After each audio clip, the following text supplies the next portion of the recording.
The message arrived on Mark Halvorson's implant while he was elbow-deep in a vending machine that sold drinks no one could pronounce. Private contract. Discretion required. Objective: ruin a blind date location, Carth Prime. Obsidian Spire, restaurant target, Brunicust. Female, Duaro. Species method. Social sabotage. No physical harm. Payment: 30,000 credits upon confirmation. Mark leaned back, wiped synthetic coolant off his hands, and blinked. He had taken stranger jobs since leaving the Terran Defense Fleet, but this one was petty, ruin a date. He scrolled. The contractor's name was masked, but the motivation was clear enough. Corporate heir jealous of a rival clan alliance. Political marriages were still a thing among some species, especially the Dwaro short, dense, stone-boned humanoids with metallic hair and eyes like polished gems. Stubborn, proud, and terrifying in negotiations. 30,000 credits would keep Mark fed for half a year. He sighed. "Fine," he muttered. "I'll be the villain." Obsidian Spire was carved directly into a volcanic obsidian pillar overlooking Carth Prime's molten seas. Every surface gleamed black and gold, reflecting status and money. Mark hated it already. He wore a tailored civilian suit, human formal wear, adapted to alien norms, and checked his reflection. Scarred jaw, tired eyes, posture that still screamed soldier. He looked like trouble. Perfect. The plan was simple. He would approach the table, act like an obsessed ex or inappropriate admirer, embarrass the Dwaro woman in front of her date, cause social discomfort, and leave. The date would collapse. Credits transferred. Everyone unhappy except his bank account.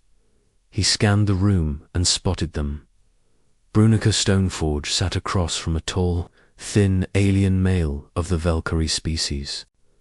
The Valkyrie was polished, smooth-skinned, and wearing the smile of someone who had rehearsed charm in front of a mirror. Brunica, however, she was small even by Dwaro standards, barely reaching the table edge when seated. Her hair was braided with metal clasps etched in clan runes. Her eyes deep amber were focused, alert, and distinctly unimpressed. She wasn't laughing at her. Date's words. Mark hesitated.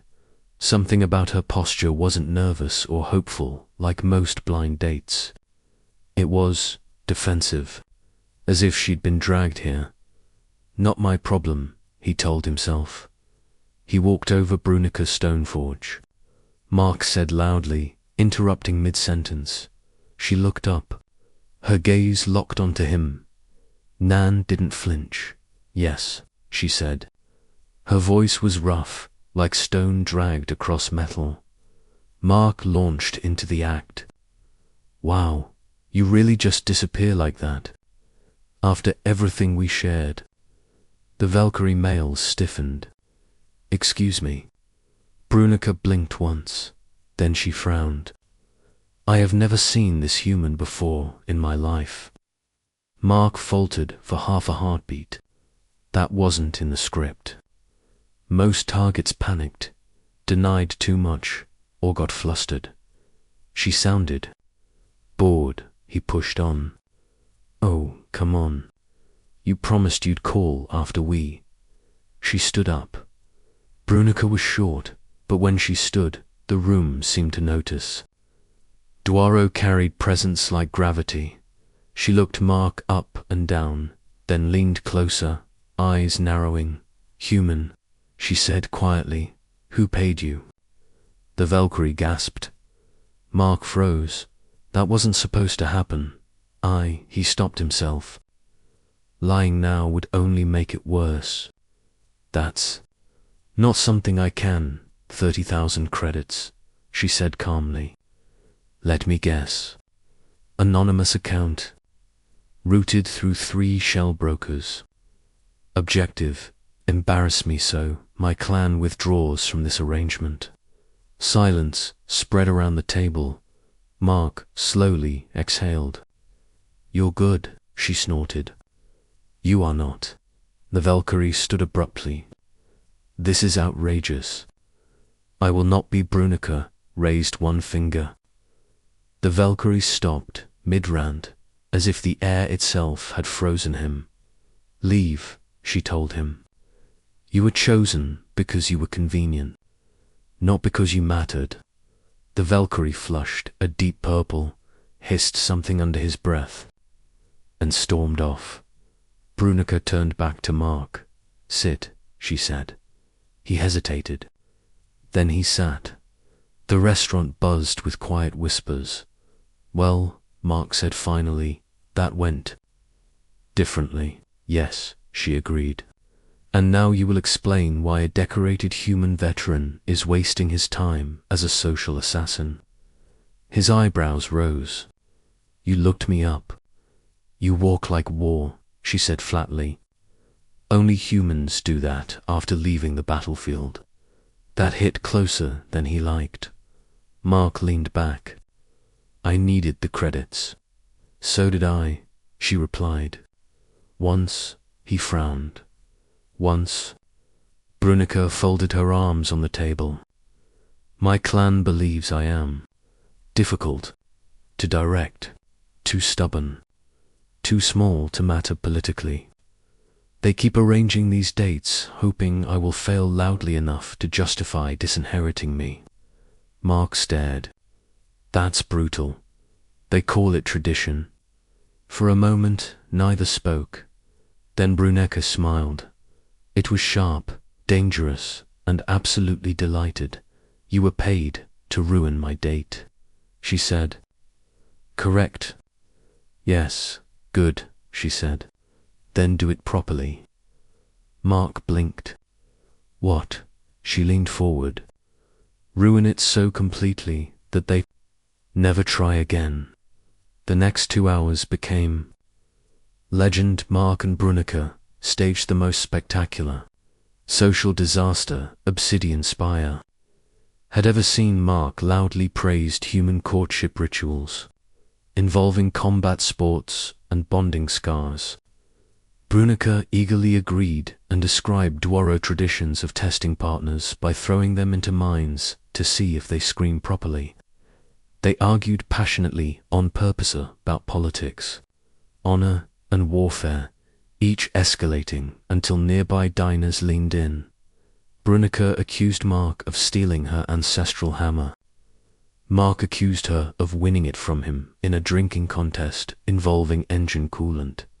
They laughed too loudly, interrupted servers, spoke over each other, ignored every social cue, and through it all, Brunica's eyes sparkled, not with embarrassment, with freedom. When security finally approached, Mark stood and bowed dramatically. Apologies, he said. We'll take our incompatible affection elsewhere. Brunica took his hand.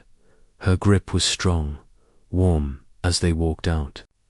She leaned closer and murmured, You are very convincing when you stop pretending. Outside, the heat of Karth Prime washed over them. Mark released her hand. Well, contract fulfilled. I'll send confirmation. No, she said. He paused. No. She looked up at him, expression suddenly serious. You were paid to ruin my date. You did. But my clan will retaliate. They will find another way. Mark frowned. And you want? She inhaled slowly. I want you to stay. He stared. As what? Brunica's lips curved, softer now. My human problem. Mark laughed, despite himself. You can't be serious. I am, she said. You are unpredictable, socially unacceptable, human. That last one sounds like an insult. It is a qualification. She stepped closer. Stay with me. Pretend to be my partner. Ruin every attempt they make to control me. I will pay you more than 30,000 credits. Mark looked at the molten horizon, thought of empty rooms, drifting contracts, and a life spent surviving instead of living. Then he looked back at her. What happens when the pretending stops? Brunica tilted her head. We will see if humans are as adaptable as they claim. He smiled slowly. Deal. Months later, the Stoneforge clan formally withdrew all blind date arrangements due to unacceptable complications involving a human. Brunica inherited her forge shares early. Mark stopped taking contracts, and across Karth Prime, the story spread that once a human was paid to ruin a blind date, but instead, he helped a dwarf alien girl break every chain placed upon her, and neither of them ever looked back. Asterisk.